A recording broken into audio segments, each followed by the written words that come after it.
Welcome और dear student, आज हम कुछ इंपॉर्टेंट फॉर्मूले पढ़ेंगे जो सेंटर ऑफ ग्रेविटी के न्यूमेरिकल सॉल्व करने में हमारी मदद करेंगे। तो स्टार्ट करते हैं। सबसे पहले हम देखते हैं यहाँ पर पहला फॉर्मूला है स्क्वायर के लिए, वर्ग के लिए।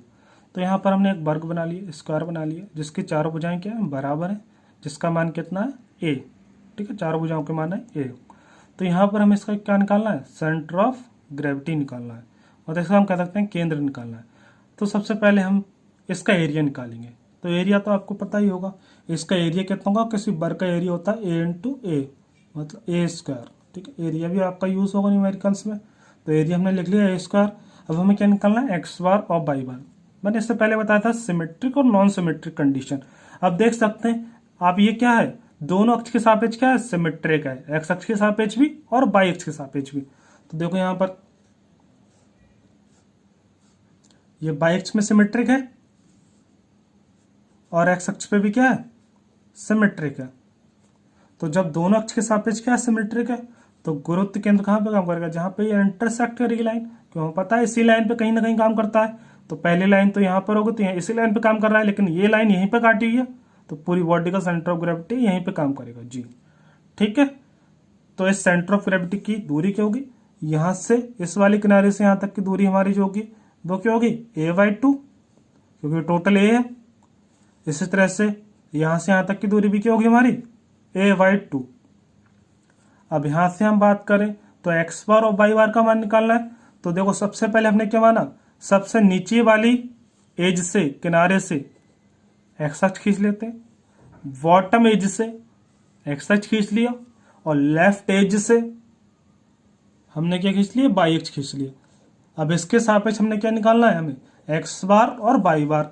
तो यहां से हम बात करें, यहां पर गुरुत्व केंद्र है, तो यहां से जब हम वाई अक्ष से हम कहां चलेंगे, गुरुत्व केंद्र। अब तो ये जो दूरी चल रहा है वो किस अक्ष पे चल रहा है, एक्स अक्ष पे। तो ये क्या हो गया, एक्स बार, और एक्स बार का मान किसके बराबर हो गया, a/2 के। तो एक्स बार का मान आ गया a/2। इसी तरह से वाई बार का मान निकालना है, तो वाई बार क्या हो जाएगा, एक्स अक्ष की जी के साथ जो दूरी होगी वो क्या हो जाएगा, वाई बार, और वाई बार किसके बराबर होगा, a/2 के। ठीक है, तो आपको ये चीज याद रखनी है। अब बात करते हैं आयत के लिए। आयत के लिए बात करें यहाँ पर, तो यहाँ पर हमें आयत हमने एक बना लिया जिसकी बेस कितना a है, हाइट कितनी है, b है। यहाँ पर हम बात करें, सबसे पहले हम इसका एरिया निकल लेते हैं। एरिया कितना होगा, a इंटू बी। अब हमें एक्स बार और वाई बार निकालना है। तो सबसे पहले हमने रेफरेंस एक्सेस खींच ली, एक्स अक्ष और वाई अक्ष। एक्स अक्ष और वाई अक्ष खींचने के बाद हमने क्या करा, इस पूरी बॉडी का सेंटर ऑफ ग्रेविटी निकालना है। तो हमने देखा इससे अगर हम वाई अक्ष के सापेक्ष डिवाइड कर दें तो ये सिमेट्रिक है, एक्स अक्ष के सापेक्ष भी डिवाइड कर दें तब भी क्या है, सिमेट्रिक है, मतलब दोनों के सापेक्ष ये सिमेट्रिक है। तो यहाँ पे सेंटर ऑफ ग्रेविटी लाई करेगा इसका। तो यहाँ से यहाँ तक की जो दूरी होगी वो हमारी क्या हो जाएगी, ये टोटल, ये कितना है, ये टोटल ए है, ये जब टोटल ए है तो यहाँ से यहाँ तक की दूरी क्या होगी, a/2 होगी। और हमारी वाई अक्ष और कैपिटल जी मतलब गुरुत्व केंद्र के बीच की दूरी क्या होती है, ये होती है एक्स बार। तो एक्स बार का मान कितना आ गया, a/2। इसी तरह से हम निकालेंगे वाई बार का मान। वाई बार का मान क्या हो जाएगा, यहाँ पर देखो सेंटर ऑफ ग्रेविटी यहाँ पर है, एक्स अक्ष यहाँ पर है, तो एक्स अक्ष से सेंटर ऑफ ग्रेविटी की जो बीच की दूरी होगी, लंबवत दूरी जो होगी वो हमारी होगी वाई बार। और वाई बार का मान क्या होगा, ये टोटल डिस्टेंस कितनी है, बाई वाली भुजा इसकी कितनी है, बी। तो बी का आधा कितना हो जाएगा, वाई बार, बी का आधा, क्योंकि ये सिमेट्रिक है। ठीक है, सिमेट्रिक कंडीशन में सेंटर ऑफ ग्रेविटी हमेशा मिड में काम करता है। अब देखो यहाँ पर ये वाला जो हमारा ट्रायंगल है, इस ट्रायंगल की बात करते हैं। अब अगला आगे हमारा ट्रायंगल। तो ट्रायंगल में जब हम देख रहे हैं तो यहाँ पर ट्रायंगल का तो एरिया पता ही है, तो एरिया लिख लो सबसे पहले, half into B into H, base into height. तब आगे हम बात करते हैं। आगे जब हम देखें यहाँ पर, तो यहाँ पर हम देख सकते हैं सबसे पहले सिमेट्रिक है या नॉन सिमेट्रिक है। अगर हम वाई अक्ष में डिवाइड करें इसे, वाई अक्ष में डिवाइड करें तो डिवाइड हो गया, दोनों तरफ बराबर आएगा, मतलब सेंटर ऑफ ग्रेविटी कहीं पे काम करे लेकिन इसी लाइन पे काम करेगा। मतलब कह सकते हैं ये किस अक्ष के सापेक्ष सिमेट्रिक है, ये है वाई अक्ष के सापेक्ष सिमेट्रिक। वाई अक्ष के सापेक्ष सिमेट्रिक है, तो इस वाली बॉडी के लिए जो हमारे यहाँ से लेकर यहाँ तक की जो दूरी होगी वो क्या होगी, टोटल इस वाली दूरी के मिड का होगा। मतलब जो गुरुत्व केंद्र काम करेगा वो इस टोटल बेस के मिड में काम करेगा गुरुत्व केंद्र। तो यहाँ से यहाँ तक की दूरी कितनी होगी हमारी, ये हो जाएगी by/2। इसका रेफरेंस एक्सेस एक्स अक्ष, ये होगा वाई अक्ष। तो यहाँ से यहाँ तक की ये दूरी क्या होगी हमारी, एक्स बार का मान आ गया by/2। तो यहाँ पर आप देख सकते हैं अगर मान लो बाई एक्स के सापेक्ष क्या है, सिमेट्रिक है, तो एक्स बार आपका हमेशा क्या होगा, टोटल एक्स का आधा हो जाएगा। मतलब टोटल एक्स वाली भुजा का आधा हो जाएगा।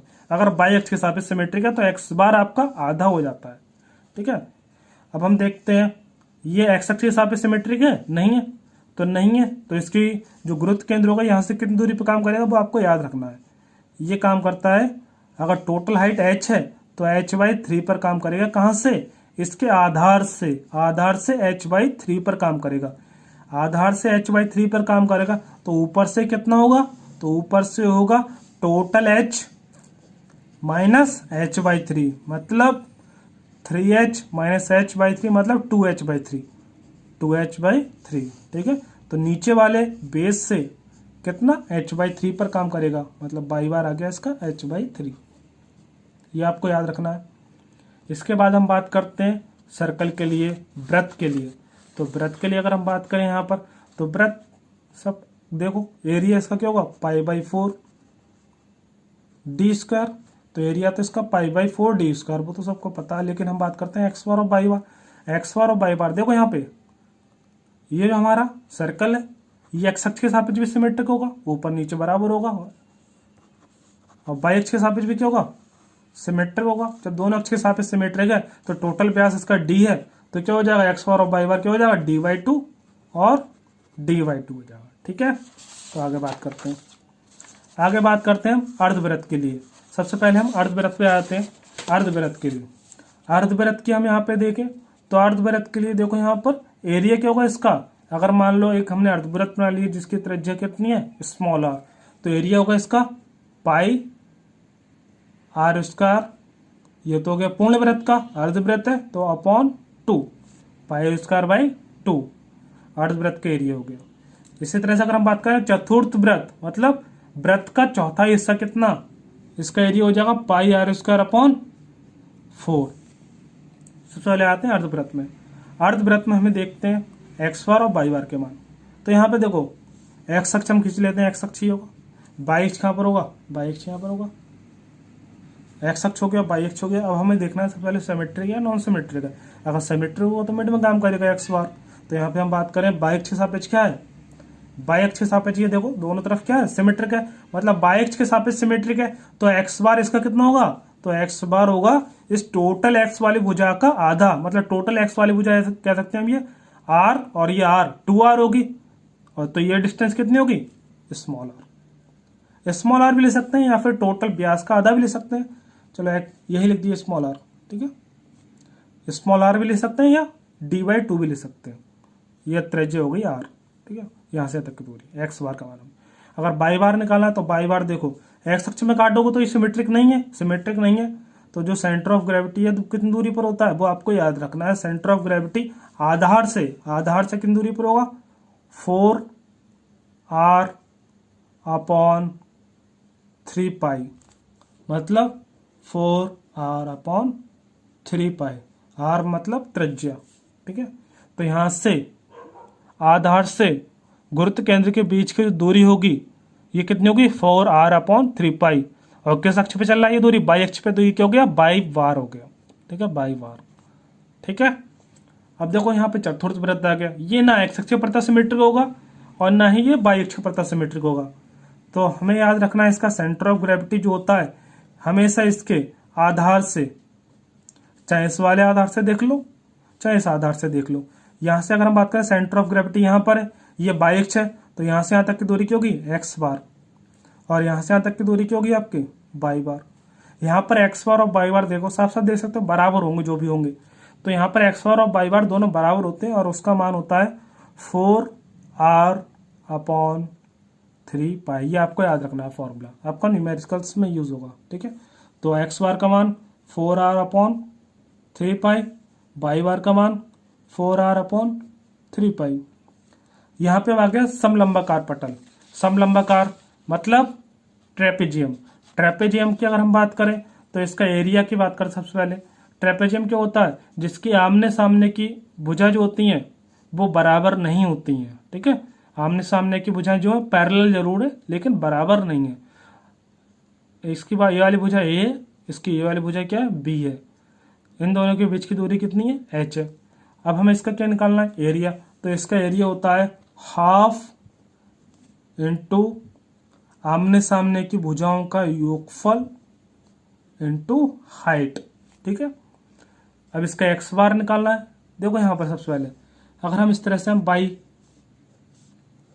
अक्ष के सापेक्ष इसे काटें, बाई अक्ष के सापेक्ष अगर काटें तो बताओ सिमेट्रिक है? नहीं है। सिमेट्रिक है, तो सिमेट्रिक है बाई अक्ष के सापेक्ष, तो इसका मतलब क्या है? तो इसका एक्स बार क्या होगा? बाई अक्ष के सापेक्ष सिमेट्रिक है तो एक्स बार क्या होगा? इसका टोटल एक्स वाली भुजा का आधा मतलब v/2। तो एक्स बार तो हो गया इसका v/2। बाई बार का मान क्या होगा? यहां से लेकर यहां तक की बीच की जो दूरी होगी वो बाई बार होगी, और बाई बार का मान क्या होगा वो आप बताइए। बाई बार का आपको मान निकालना है। ठीक है, तो बाई बार का मान अगर हम बताएं तो क्या होगा हमारा? 2a + b/a + b into h/3। तो यहां पर हम बात करें a कौन सा होगा? a हमेशा याद रखना a होगी छोटी वाली भुजा 2a + b/a + b into h/3। तो यहां से यहां तक की जो हमारी दूरी होगी ये क्या होगी? बाई बार, और बाई बार का मान क्या होगा? 2a + b/a + b into h/3।